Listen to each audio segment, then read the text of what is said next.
Moss Adams is pleased to present another in our ongoing series of continuing professional education webcasts. Our presentation will start in a few moments. Before we begin, here are a few things to keep in mind. You can customize both how you view our presentation and how you interact with the presenter.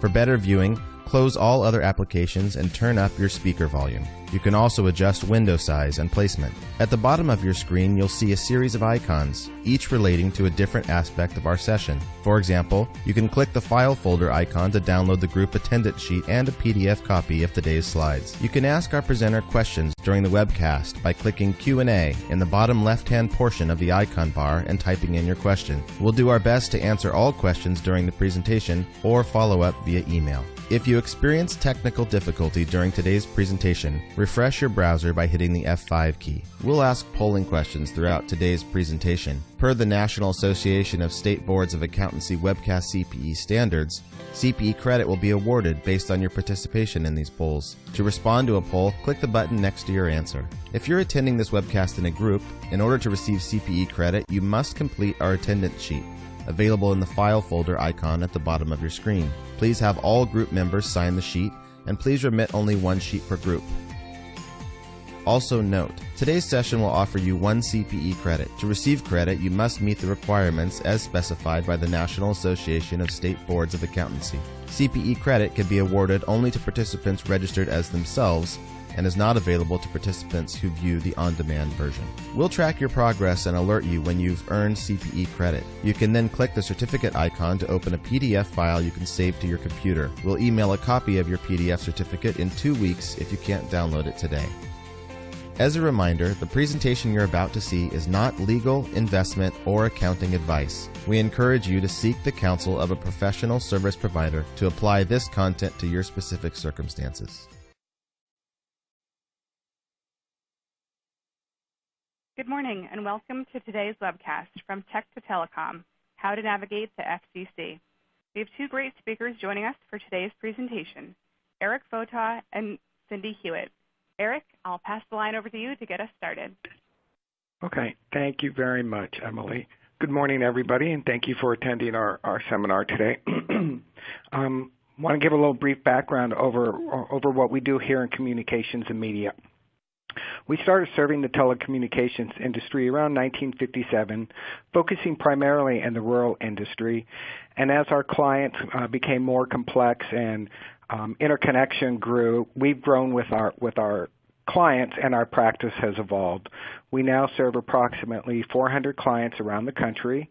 And we started out serving primarily the rural industry for traditional phone service, but now we also provide consulting to CLECs in large metropolitan areas as well as rural areas. We've also grown to provide services to wireless companies around the country, as well as the cable TV industry, different types of resale services, and now we start to see more complex services like internet service providers, both large and small. And a little bit more as we've evolved, we've started providing consulting services to data centers, as well as competitive access service providers and VoIP providers. We do have the traditional tax and audit services out there that Moss Adams provides, but we also have a pretty strong consulting service. Our consulting services includes our regulatory and policy compliance, forecasting, revenue assurance, and network compliance. When we look at the regulatory and policy compliance, it's not a matter of just filling out forms. Moss Adams takes the approach of understanding why and helping with interpreting the different forms out there. And then with forecasting and revenue assurance, we make sure that our customers are aware of where they're at financially and help them plan ahead.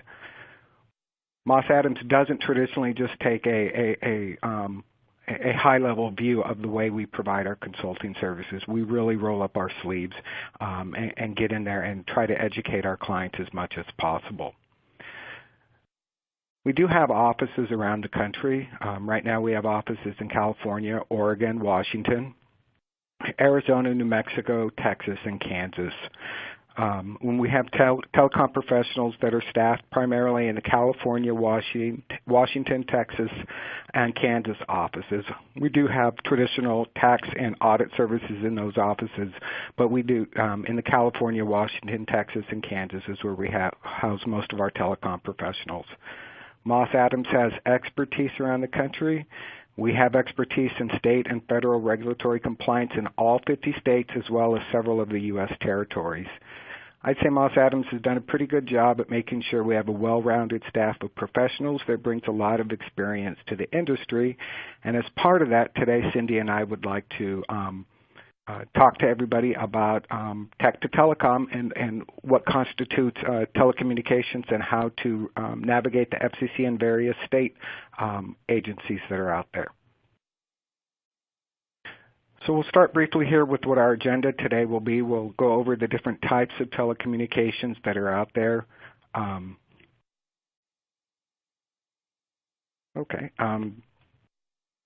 We'll take a look at the different types of telecommunications providers that are out there and what the Federal Communications or the FCC has defined as telecommunications. We'll talk about some of the trends that we're seeing out there.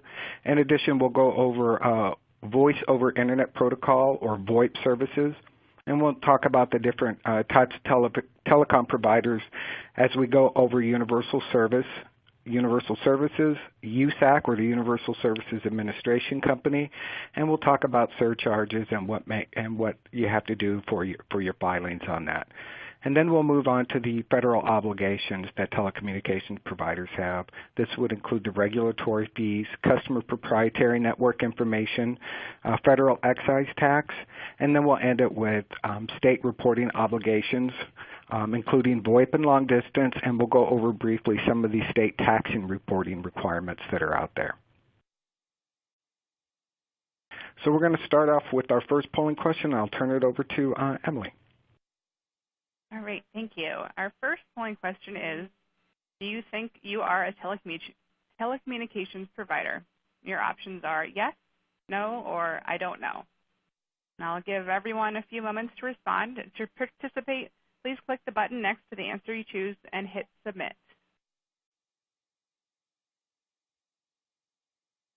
And we'll close it down in 3, 2, 1.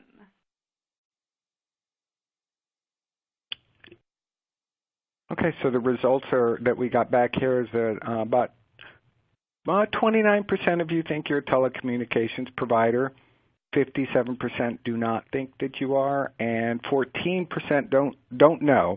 And hopefully at the end of this presentation, we'll add some more clarity to this and help you understand whether or not you are or not a telecommunications provider. So to that, we'll move on to what we like to go over our goals and objectives and discussing the telecommunications services, looking at the definitions so that you have a better understanding of how the Federal Communications Commission or the FCC has defined defined telecommunications. We'll talk about the different types of telecommunications services that are out there. And we'll take a look at, as the industry has evolved, how telecommunications has also evolved with that. And then we'll also talk about what might, some scenarios of, what might make you a telecommunications provider. And we hope at the end that you have a better understanding of what makes up a telecommunications provider. And then we'll talk about the regulatory obligations that telecommunications providers have.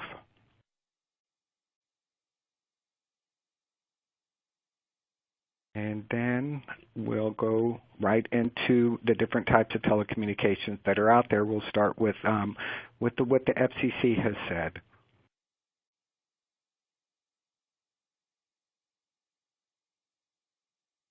I'm hoping I'm hitting the right slide on this one.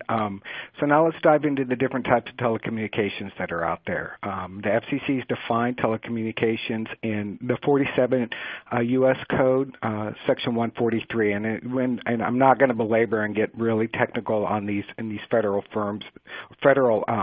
definitions that are out there. But the FCC has set some definitions, and I'd like to level set with that. Traditionally, we think of telecommunications as a point-to-point type call, such as making a long-distance call from LA to New York, but the FCC has defined it as the transmission among the points specified by the user, which would be me or you, of the information of the user's choosing. So I decide to make a phone call, and without changing any of the methodology of the call, I just want to make a phone call, then the FCC has defined that as a telecommunications. So anytime we have 2 points utilizing services to communicate between 2 locations, and that can include voice or internet, we consider that to be telecommunications. Telecommunications services, now that is where you're offering services for a fee. So charging for broadband internet service, long distance, local services, or cell phone services is considered to be a telecommunications services. Telecommunications services can include fixed network services. These can be data retail, internet retail, voice retail, or wholesale services, and including mobile services. Fixed data services include all dedicated and private line type services that are out there, packet or circuit switch access service. So, for example, we used to have a lot of frame relay, ATM, but now it's kind of evolved into IP, Internet Protocol, integrated services, digital network or ISDN, DSL, MMDS, Ethernet. There's just so many different types of services that are out there. But if those are provided on a retail service, those are considered to be telecommunications services. And then lastly, the telecommunication carrier. Those are really what we think of traditionally as carriers like Sprint, AT&T. Time Warner is a telecommunications provider because they're providing voice. They also have the ability to provide these data services that are out there. And the FCC has defined the telecommunications carriers any provider of telecommunications services except for, like operator services. So you can see that these definitions have just kind of layered themselves on top of each other. They start with just a two-way communication, and then charging for a fee, and then the carrier that provides those services.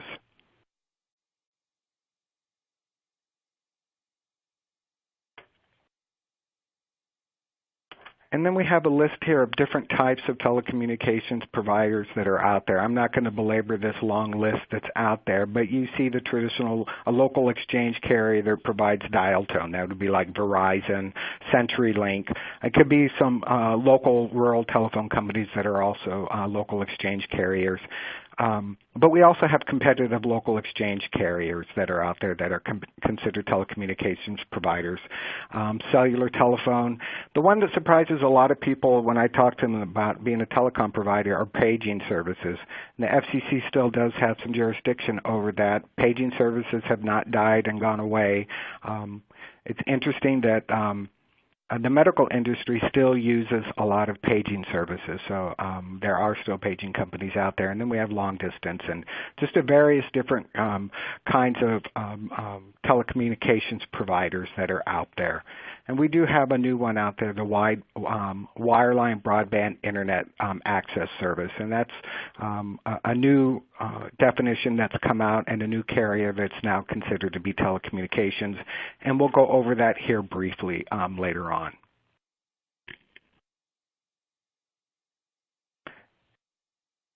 One thing that we'd like to take a little bit of time on is to talk about types of is the interconnected voice over internet protocol, or VoIP, interconnected VoIP.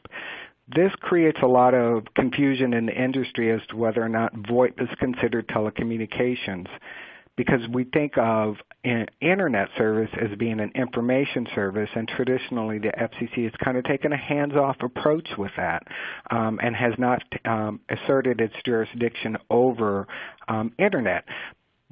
But they do consider it a telecommunications, and there is a carve-out in the FCC rules where they consider this type of service to be telecommunications, but they've taken a passive authority or permissive authority clause in this, and it really gets down to Section 254D of the Act, where the FCC said, yeah, we're going to kind of call it internet, but we're going to wait and maybe later on we'll take authority over it. And so as VoIP services became more and more integrated into our daily life, the FCC went ahead and took a stance and decided to define VoIP services. It's particularly interconnected VoIP. So as the technology has changed and evolved and moved beyond a traditional circuit-based service and away from analog, the FCC is really working very hard to keep up with these different technologies. But specifically, interconnected VoIP enables two-way conversations or communications over a broadband connection with special equipment at the customer's premise location. With the early advent of VoIP, and we still see this out there a little bit, we used to have what were called ATA converters that would convert your analog into digital. Those are still out there, but that would be considered customer premise equipment, and that was included, and that is included here in this definition of interconnected VoIP. But now we have specific VoIP phones with RJ45 connections that connect directly into a router or a modem, and those are pure VoIP with no conversion at the subscriber's premise, but that's still considered CPE that's riding over a broadband connection. But overall, what makes interconnected VoIP service an interconnected VoIP service is that it uses that broadband connection along the way to deliver that voice conversation, and it's usually carried on an IP carrier's network for delivery over other VoIP providers, or it can originate or terminate to the public switch telephone network, or sometimes you'll hear me call it the PSTN.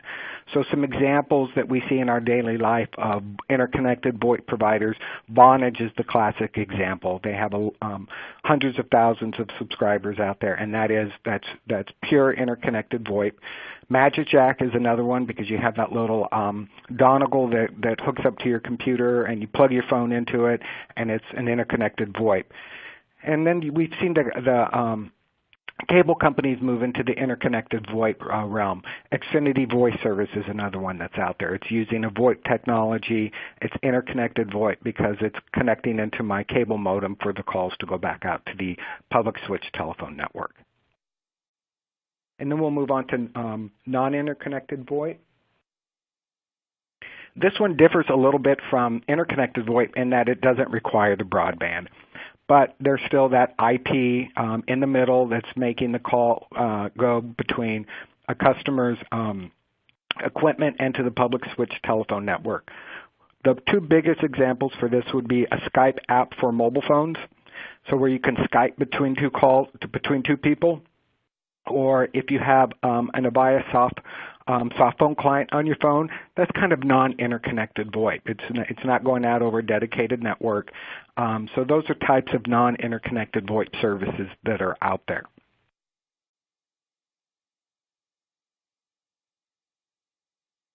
And now we're going to talk a little bit about broadband internet as a telecommunications service. This is a recent change that we've seen here. With the FCC and how they're treating internet service.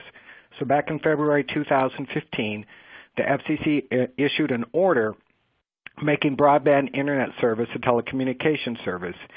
In that order, it issued these definitions out there that basically really are saying that if you're providing internet service on a retail basis to a business or to a customer, that's broadband internet service. And what they did was they made this a Title II service that made it a telecommunications service. But if you take a look at the order, what the FCC did do with making broadband internet service a telecommunications service is they carved out all of these rules that are traditionally subject to CLACs and ILACs. So they tried to whittle it down, and what their full intent on this was taking a look at how carriers are throttling this and net neutrality. The only way they could address that issue was to make broadband internet service as a telecommunications service. But again, there's a lot of carve-outs and rules that normally would be applicable to a telephone company or to a VoIP provider are not necessarily applicable to broadband. Some examples of that would be USF contributions as well as CPNI obligations. And later on in the presentation, we'll be going over what those obligations are and how they're applicable to broadband. So, we put this in the hands of the government and things get really muddy, but hopefully we'll be able to clear some of that stuff up for you. So there are two different types of telecommunications providers. All of this runs down into two broad categories, and that would be a common carrier or a non-common carrier. And the FCC, these are really FCC definitions, and they come into play later on as we're looking at our 499s. A common carrier is anybody that's reselling internet services, any services at an interstate level or a foreign level. So if you have calls coming in and out of the U.S., that's considered to be a common carrier. It's really anytime you're selling that for a service to the public and you're getting retail revenue out of that. So traditional examples of that are AT&T, Verizon, Wireless, XO Communications, a cable company, a traditional telephone company, a long-distance company. There's just Vonage would be a common carrier. But then we also have non-common carriers that are out there, and those are really carriers that are providing internet services just for their self-use. So if I am connecting two computer networks between California and between LA and New York, and that's not going anywhere, it's just passing the traffic back and forth, and I've made that network just for me and nobody else is going to have access to it, then that would be considered non-common carrier. And there's some other carve-outs for non-common carrier. The reason why I'm mentioning this is as we move into the federal obligations, whether you're a common carrier or a non-common carrier comes into play on how you take care of your federal and state reporting obligations. So later on in the presentation, Cindy will be going over what constitutes a common carrier and not common carrier and what their filing obligations are for universal service funding. So as the telecommunications industry has evolved, we're starting to see some trends that are out there. And the big thing that we see here is that between mobile applications and the telephone network, there started to become a blur. So we take a look at, I don't know if any of you know what WeChat is, but it used to be, it's kind of like Facebook Messenger, and it used to allow just between handsets or the app itself, communications could take place between the applications. And it was pretty much a closed network. It was just VoIP to VoIP, and it didn't go into the public switch telephone network. Well, now we see them starting to blur the lines where they're allowing direct dial from the application. You can buy long-distance minutes on WeChat and make calls all over the world for a very low rate. We have KakaoTalk that's out there that allows voice and text messaging to take place on its network or off its network. So they've kind of blurred the lines on this. We also have applications like Line, which allows direct dial from the app. So you see these mobile apps that are really pushing the envelope and going from just a straight technology to a telecommunications service. And then I think a lot of people probably know what Viber is. It allows you to direct dial from that app also. And then we've also seen companies like Skype. You can get a Skype telephone number now, and people can call that Skype telephone number. You're able to have really two phone numbers on your cell phone. Is that a telecommunications service? And traditionally, we look at Skype as not being a telecom service because it was really just going Skype to Skype. And then Skype allowed calls to go out. We still considered that a telecommunications, but we didn't consider it a telecommunications service. But the minute that Skype allowed you to put a telephone number on there, a secondary phone number that you could dial just that Skype number, then they kind of moved beyond their realm of just being information service to being a telecommunications service provider, which subjects it to various rules that are out there. And then we see the emergence of VoIP services, where traditionally we just looked at VoIP as a cheap way of dial around for cheap long distance. But now we see pinless prepaid calling cards that are out there that are utilizing the mobile phones. So if I'm a pinless reseller, I'm able to load up a bunch of minutes, and the system will recognize my cell phone number, and I'm able to make long-distance phone calls just by dialing one number. It recognizes my mobile handset and allows me to make a prepaid long-distance call. I don't have to put in extra numbers the way traditional prepaid calling cards used to work. We have SIP trunking out there now. As the VoIP technology has emerged, our traditional services that used to connect our PBXs to the network used to be done over what we call ISDN PRI. And now we've moved into SIP trunking that allows our IP PBX to connect directly to the cloud and send voice and data messages out over the internet. And those calls, if it's a voice call, it can either go to another IP PBX or it can terminate to somebody in Fargo, North Dakota, that's using CenturyLink. So SIP trunking has really evolved how we see VoIP services. And then we have unified communications and collaboration out there, companies like Momentum, where they're really aggregating everything, where between your computer and your IP phone and collaboration working, everything's just become merged, and the lines have been blurred. And so sometimes we look at whether or not those fall in the realm of being a telecommunications service provider. And really what I'm trying to explain here is that, as technology has evolved, sometimes definitions take a long time to catch up to it, and the FCC struggles keeping up with these technologies as they emerge. And we just kind of keep an eye on it, and we're starting to see some of this move from the realm of just being traditional internet over to we're starting to see these blur into telecommunications services.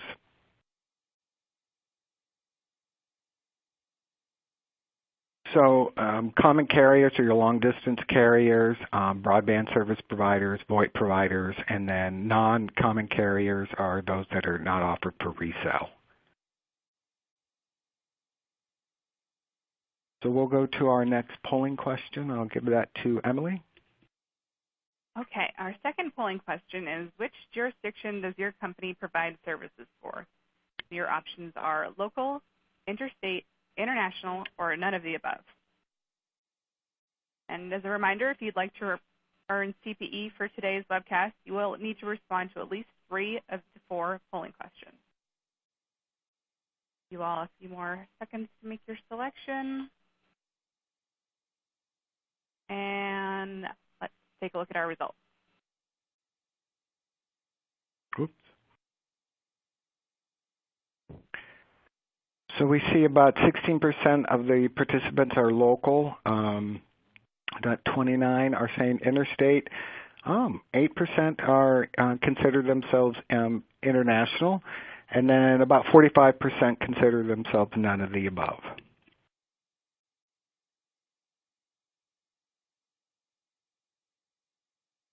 So when we put this presentation together, one of the things that, and it kind of prompted me on this, I was watching a Jeff Foxworthy, I don't know if you guys know who he is, but I was watching the Jeff Foxworthy thing on I think it was on my Netflix, and it's kind of like, you might be a redneck if, and it just kind of started playing with me because I get this question a lot from clients.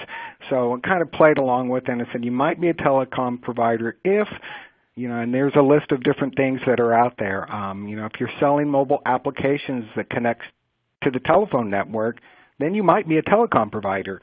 You need to take a look at that a little bit deeper. But if that mobile app is allowing calls to be sent and received from the public switch telephone network, then you're probably a telecom provider. If you're providing, you might be a telecom provider if you're providing long-distance services over a broadband connection. You're using that, that connection to the public switch telephone network. Calls can be sent and received. You're probably a telecom provider. If you're selling broadband services, you might be a telecom provider, but that one gets a little bit blurry. So you have to take a look to see how those services are being offered. You could find yourself in a situation where you're not a telecom provider, you're just providing the broadband services. So it's pretty important to take a look to see how those services are being enabled and being offered. You might be a telecom provider if you're providing service that connects 2 or more businesses to customer remote locations, and within those connections, let's say you've got a private LAN out there or a private WAN. If those connections allow access to the public switch telephone network, then you move beyond just providing private line service to providing telecom services, and therefore you're going to subject yourself to federal rules and regulations that are out there. If your service provides telephone numbers that enable telephone calls to be sent and received, then you're probably a telecom provider. So there's just various different ways of how you could be a telecom provider, and we just kind of put this out there for some thought. If you have any questions on that, feel free to ask me on that later on, and we can try to provide some clarification on that. And so now that we've level set on what constitutes a telecom service, a telecommunications provider, we're going to talk about the obligations now that we have out there as a telecom provider. We'll talk about the federal obligations and state reporting obligations that are out there. And to that, we'll start with universal service and USAC, and I'm going to turn it over to Cindy so she can explain all the great stuff about that. Thank you, Eric.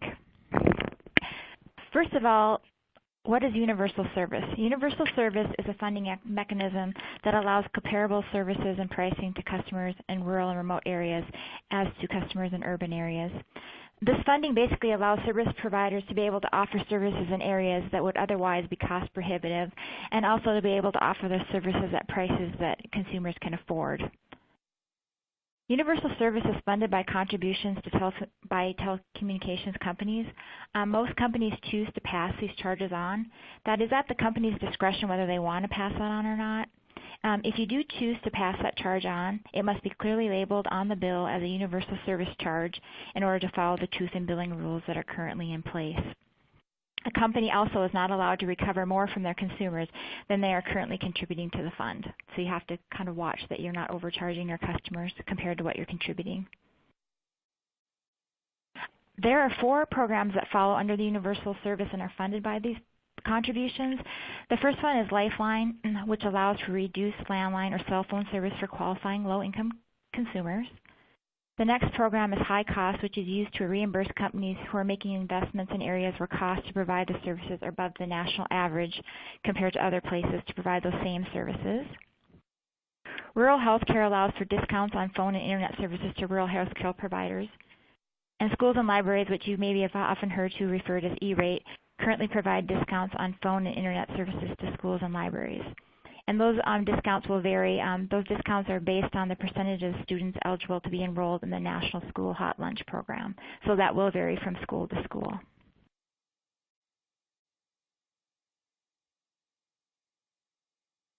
So who is USAC? USAC is a nonprofit organization that has been tasked to administrate the 4 universal service programs. Some of their duties include billing and collecting from the service providers to contributions to the fund. They also disperse the funds to the appropriate recipients like Lifeline customers, schools, libraries, rural health care, and high-cost providers. They help project funding requirements that are needed so that the contribution factors and contributions meet the funding requirements for all the programs. And they also ensure that service providers and recipients are in compliance with all the program rules. They do conduct audits. People are chosen for different kinds of audits. There's payment audits to make sure that the payments you received are compliant with the program, and also that you are compliant with all the contributions that you're putting into the program.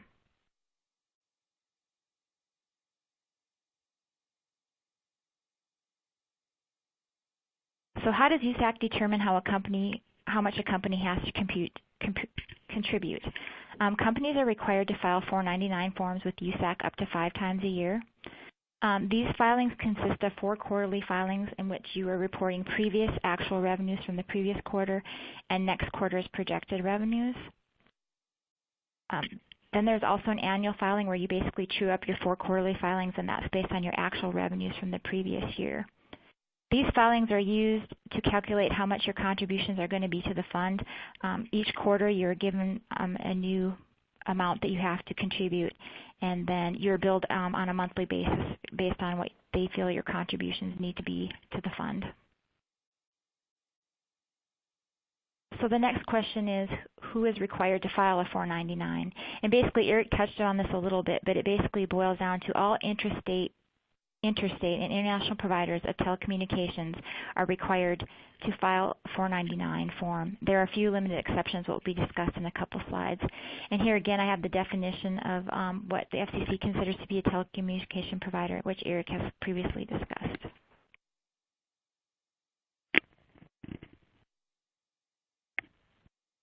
Here I've given some examples of telecommunication services. We've kind of talked about them a little bit, but they're basically, it's wireless services, cellular and PCS, paging services, dispatch services, the transmission component of wireline broadband, special access services, which includes T1s, DS3s, and Ethernet services. Long-distance services are otherwise referred to as toll, and as Eric referred to, interconnected VoIP services. I did discuss in a previous slide who's exempt from filing. Government entities that provide services only to themselves. Companies that provide services exclusively to public safety and government organizations.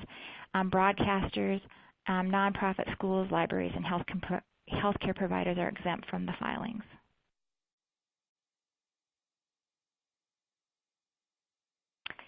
Companies can be considered to be de minimis and exempt from the 4 quarterly USF 499 filings if your expected contribution for the year would be total less than $10,000. You do want to keep an eye on that, though, and if you are getting close to that $10,000 threshold, you would want to start filing your quarterly contributions.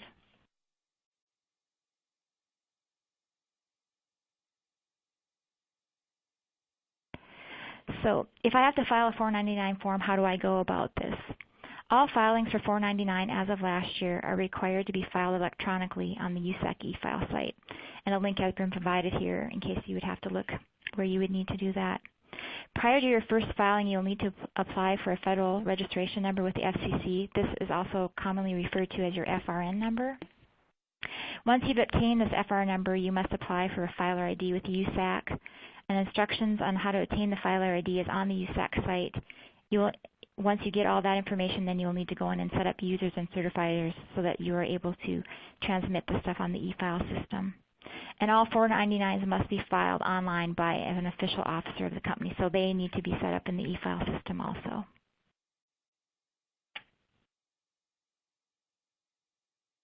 So what needs to be reported on the 499? You basically need to report all gross revenues billed to customers. The revenues are further broken down into between resellers who probably file their own 499s and end users. Examples of resellers are like long-distance carriers that are using your network to provide toll. The revenues are then further allocated between different jurisdictions such as the interstate, and international jurisdictions. So how you go about allocating this, the preferred method is to use the actual revenues booked. Items billed from tariffs or price lists, which you should have in place, should be booked to the appropriate revenue accounts so that you can easily pull those numbers off and put on the proper lines for the 499. Along with breaking out, you also need to break out the revenues between reseller and end users so that you are properly recording them and that your contributions are calculated correctly. The first way that you should do that is actuals, but if you can't do it based off of actuals, then you need to use good faith estimates. You'll need to support how you come up with these good faith estimates. There's different logic that you can use, but just be consistent with your logic. If estimates are not available, then you can complete traffic studies, which basically you look at the usage patterns of your customers and then allocate based on those jurisdictions on how your customers are using the services you're providing. And lastly, there are safe harbor percentages that are allowed on certain revenue groups, and that will be discussed in the next slide. At the end of the day, a contribution factor is applied to the interstate and international end user revenues to determine your contribution to USAC. I discussed safe harbor. Safe harbor is basically allowed percentages that have been established by the FCC that you can use on certain revenues rather than trying to come up with allocation methods of your own. If you use these factors, what's nice about that is you don't have to have any further support on how you allocate the revenues. You basically just use a percentage and then you're done. The safe harbor percentage is elected on a quarterly basis, so you can go back and forth between actuals and safe harbor depending on how you want to do it or with the information that's available to you. One word of caution, though, is if you elect it for one company, all your affiliated companies have to use the same factor for that quarter. As shown on the slide here, the safe harbor is allowed for cellular, paging, dispatch, and VoIP revenues, and the percentages are provided up above. The safe harbor is not allowed on certain items such as pass-through charges if you pass through the USF charge, on fixed local services or long-distance services. The broad revenue categories that you have to break down on your reporting on the 499 include fixed local services, which are services, and these services can be provided via wireline, fixed wireless, or interconnected VoIP services. Mobile services, which are wireless communication services. Toll and long-distance services, and other revenues include like non-telecommunication services. Examples like if you rent space in your buildings or in your central offices and different items like that. Details on what falls into each category can be found on the 499 instructions. A link has been provided on this dashboard of this presentation on how you can go about finding the instructions for further detail to break those things down specifically. So with that, next I'm going to turn it over to Emily for the next polling question. Thank you, Cindy. Our third polling question is, has your company registered with the Universal Services Administration Company? And your options are yes, no, or I don't know. And for those of you that would like a copy of today's slide deck, you can download them from the slide deck and handouts icon at the bottom of your screen. We'll also be sending the slides via email after the webcast. We want a few more seconds, and we'll take a look at the results. And that looks like the majority have not filed with USAC, and some of you it looks like you don't know. But obviously, if you are even thinking that you're going to be having to file a 499, you'll definitely want to look into getting registered with with USAC. And if you need help on that, we'll gladly help you out with anything you need on that. Lastly, I was just going to cover a few tips when you go to file the 499. If you have reseller revenues on your 499 that you're reporting, you have to annually recertify that those carriers are contributing to the Universal Service Fund. We have seen a lot of questions coming from USAC wanting verification on that, so it's very important that you do those certifications. Another thing that we see is if you have end users that are using special access, you need to have them certified to what they're using those special access services for. If it's greater than 10% interstate, then it has to be considered 100% interstate when reported on the 499. Timely filing, basically you need to make sure that your reports are filed on time. You have a 45-day window for quarterly filings to true them up if you don't have the proper information, and you have 1 year to true up the annual filing. So. And then last but not least, maintain your records and documents as your revenue is reported and how you allocated them between the different jurisdictions. Because if you are chosen for a USAC audit, you will definitely need to provide that information. With that, I'll turn it back over to Eric. Thanks a lot, Cindy. And here, as we wrap up, we'll go over on the federal side. We'll talk briefly about regulatory fees, CPNI, what we call Kalia, and federal excise tax. So if you've determined that you are, in fact, a telecommunications service provider, there are some obligations you have just beyond USAC. You have an obligation to register with the FCC, and you'll pay a regulatory fee. This fee covers the FCC's costs for enforcement activities, policies and rulemaking activities, and different licensing activities and issuing permits that they have out there. This fee is applicable to cable TV providers, satellite service providers, anybody that's providing interstate telecommunication services. If you happen to own a submarine cable, then you'd have to pay this fee also. I'm going to make a pretty good guess here that there's probably nobody on the phone that owns a submarine cable, but they have to pay that fee also. And so how the fee is calculated is using a percentage of the interstate revenue that you report. And the FCC, it's pretty easy for them to get that information. They grab that from the 499 that you filed. And you'll see later on, a lot of times, once you file one thing with the FCC, You get on their radar scope, and kind of Big Brother is able to watch what's going on, and they're able to track everything on your filings. The fees usually paid in September or August. The FCC will release an order. Last year it came out in September of how much the fee would be per dollar, and then last year's it was a 0.00331 per dollar. And then you file it electronically with the FCC. It's called a Form 159W. If you are registered with them, then you can expect to just see an annual fee an annual invoice from them.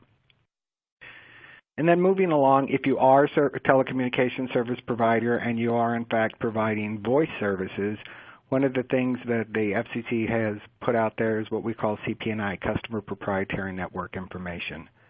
This rule is subject to all telecommunications service providers. And it's broadly defined as the data collected by telecommunications providers about their customers' telephone services, including the calls that they made and the services that they purchased. They're really looking at the information that's on the bill, what type of services customers are providing, how much customers are making on long-distance phone calls, how much utilization they have on the network. At the end of the day, the FCC has said under Section 222 of the Act that we have an obligation to protect the information that we have about our clients. There's a requirement there that we just hold their information private, and we do not release it without authorization of the customer. If you are a telecommunications provider, the FCC said that you have an obligation to adhere to their rules. You have to certify annually that you are following the rules. And if you do find that you have a breach, then you need to notify the Secret Service and the FBI. You have 7 days upon determination of that breach to notify the FCC as well as the Secret Service and FBI, and then 7 days after that, you have to notify the subscriber that you've notified law enforcement. So it's kind of a big thing, but if you just make sure that you take care to protect the customer's information and don't release it without their authorization, you're pretty safe on that. But there are some filing requirements, and there are some specific rules that you need to follow on that. But that's just one of the requirements as a telecommunications service provider. The other one out there is Kalia, and this one's a little bit more onerous and a little bit scarier for those of you that are telecommunications service providers. So Kalia is applicable to all telecommunications carriers, and it's there to ensure that the equipment and the facilities that we have are enabled so that if law enforcement needs to come in and conduct surveillance or trap or trace telephone calls or broadband messages, IP packets that are going out there, the government needs to have a way to issue a subpoena to you and be able to capture those records. Interconnected VoIP service providers are subject to Kalia, as well as facility-based broadband internet service providers. And then the traditional circuit-based voice communications providers are subject to Kalia. And I forgot to tell you, Kalia stands for Common or Communications Assistance for Law Enforcement Act. If you do have a switch, then you have if you have a Class 5 switch or any kind of switch that allows connectivity to the public switch telephone network, you have an obligation to file a Kalia manual. And here you file it with the FCC, and what you do is you file what they call a System and Security Integrity Plan. And it details on who's responsible for receiving these Kalia requests. And the Kalia requests can come from the FBI, they can come from Homeland Security, it can come from ICE. There are just so many different agencies. You can also get a Kalia request that comes from your local sheriff. Anytime that law enforcement suspects information out there that's being misused or they need to track somebody, then you will get a subpoena from that jurisdiction, and you have to adhere to how they want to monitor those calls. You can also use a trusted third party to do it. So there's many different ways out there to comply with Kalia. So to that, we're going to move to, I believe this is our last polling question. Yep, our final polling question, and that is, which type of service best describes your company? VoIP provider, long-distance provider, broadband service provider, or technology only, not a telecommunications provider? And as a reminder, once you have completed all CPE requirements, you will be able to download a PDF of your CPE certificate from the certification icon at the bottom of your screen. And we'll close it out in 3, 2, 1. And here are the results. So we have 8% that are VoIP, about 8% LD, 16 that are broadband service providers, and 66 that are technology only and not telecommunication service providers. So moving along, the last part that we'll talk about are federal excise tax. If you are a telecommunications provider, not only does the FCC want their piece of your revenue, the IRS would also like to have some revenue from you also. So there's a 3% tax that's applied to the local service. This is billed separately from long-distance services. And again, this is a 3% tax. This is payable to the IRS using Form 720. It's usually filed on a quarterly basis. And what you're doing is you're reporting your basic monthly service and vertical features. The federal excise tax is not applicable to interstate services, so if you have long-distance services, those are not subject to federal excise tax. One good trick out there, if you are providing VoIP services or local services, if you've bundled local and long distance together, then you've exempted the local service from federal excise tax, provided that it is bundled together with local and long distance. If you bundle local service, custom calling, and long distance, all of that together then would be exempt from the federal excise tax. If you do find yourself in a situation where you have not paid federal excise tax and provided that you've not charged it, then once you discover that you are a telecom provider, then I would recommend that you just go ahead and start filing the 720, the Form 720. Usually, if you haven't collected the federal excise tax, then the IRS usually just lets it go, and they just want to go on a go-forward basis. But if you have collected it, you might want to talk to your tax advisor on that one. And then lastly, the state reporting obligations that we have out there. We'll talk about VoIP and long distance and the different state tax reporting requirements that are out there. So VoIP services, many states do not have oversight of the VoIP providers. A lot of state legislatures have gone in and said, you know what, we're going to exempt VoIP. We're not going to have the State Public Utility Commission have any oversight of that.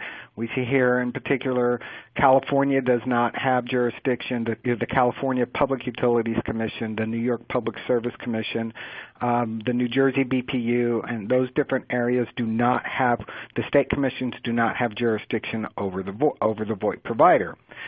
But one word of caution, oversight does not mean, lack of oversight does not mean that they're exempt from the taxes, surcharges, and fees. So again, the government's looking to get money wherever they can, and so what the taxing jurisdiction does is one thing. An exemption from state oversight from a public utility commission is different.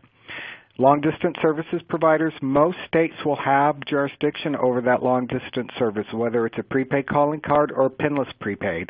California has a streamlined process that they go through for pinless prepaid and prepaid calling cards. You'll see that most state jurisdictions have a pretty streamlined process if all you're doing is providing VoIP long distance. And then lastly, the state taxing reporting requirements. States are claiming jurisdiction over, the state taxing authority is claiming jurisdiction over VoIP origination. So for instance, in the state of New York, if you offer VoIP services, whether or not that call is going from Albany to Poughkeepsie or Albany to Manhattan, that service that's staying within the state is subject to municipal tax, MTA tax, New York sales tax. So you have to take a look at the different obligations that state has, and usually that's working directly with the state reporting jurisdiction. It could be the Department of Revenue or whomever it is. I will say almost every state does have a 911 surcharge on VoIP services. And, and you have to check with the different jurisdictions on that. And then depending on how you've bundled your services, some states have USF obligations that are out there. You just have to take a look at that. If you run into a situation where you're not sure whether or not what taxes or surcharges are applicable to the services that you're offering, feel free to reach out to us. We do have the capability and to go in, and if you tell us what service and what jurisdiction that you're offering the service in, we can actually go in and tell you who and where and what you need to report and who you're going to pay that to. And so to that, I think we might have some questions that are out there. Let me take a look here real quick. We do have a couple of questions, and the first one is, what if you're the middleman in providing text services? Text goes over the carrier's network, and the end customer consumes the text messages. Yeah, that's a really good question. I'm assuming you are wholesaling. There's a lot of questions that would go into that. You're the middleman. Are you the middleman that's providing the connectivity for the long haul network? Are you purchasing the connectivity from another carrier? That's a kind of a difficult one, but I would say more than likely, if you take a look at the bill that you're getting, if you're getting a bill from a wholesale carrier, you may have USF on that. You are technically considered to be a telecommunications provider because you are enabling two-way communications to take place, but there may be some carve-outs on that. And if you're doing that on a wholesale basis, there's just different carve-outs that are applicable to them. Great. Thanks, Eric. Our next question is there a place a company can obtain a CPNI compliance manual? Yes, there are many different places. You can check with a telecom attorney to see if they have one. There are different consulting services that can provide that to you. The FCC may be able to provide you with a copy, or that's a service that we offer. We can work with that company to actually develop a comprehensive CPNI plan so that it's compliant with the FCC. Thank you. And we have a few more. What happens if a company has not submitted its federal excise tax? If a company has not submitted its federal excise tax, usually there's not a big issue with that. If the company has collected it but not remitted it, then the IRS is going to have an issue with that. But if the company has discovered that they should have been charging federal excise tax and has not been, and wants to do it on a go-forward basis, then 9 times out of 10 the IRS is going to let that go. It really becomes an issue if you've collected it and not remitted it. Same, and that's also true when you take a look at your state obligations.